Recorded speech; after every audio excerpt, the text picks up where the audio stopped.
Hey folks, Aaron here from Beansprout, and I have a stock instrument to show you today. This is a little alto ukulele that's like between a soprano and a concert, and I'm really proud of it. It's all wood from Oregon.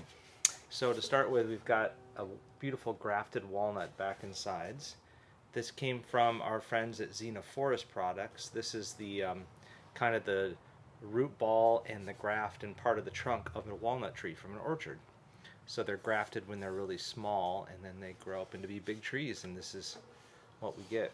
So it's got a lot of curl and color to it. It's really special.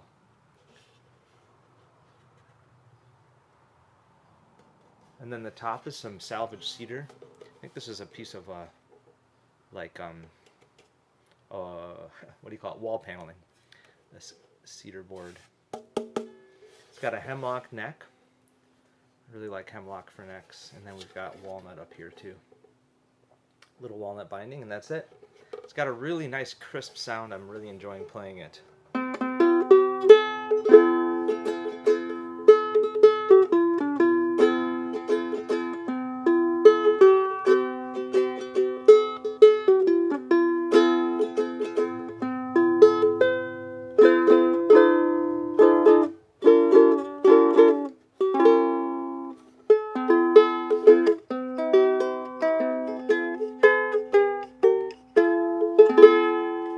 Yeah, so that's number 996, ready to go.